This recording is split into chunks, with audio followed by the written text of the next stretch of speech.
启动。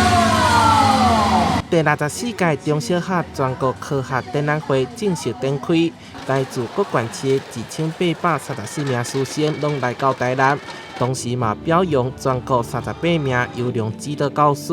感谢因伫科学教育长期的奉献。我们希望在你们中小学阶段学习到研究科学的一个程序，未来大学研究所甚至到业界的时候，可以用这一个程序的话，继续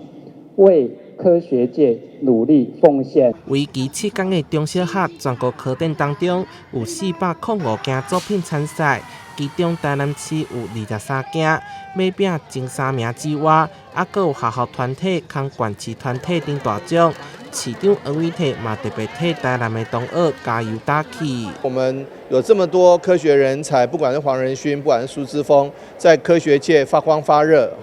但是他们都是从小开始养成，所以说我们的中小学科展就变得非常非常重要。这个全国科展，台南市已经几乎10几年没有举办了所以说我们很高兴今年争取到主办权，那我们一定会把它办好。台南市府为去年7月开始筹备这场盛会，总共27间学校投入超过1000名人力。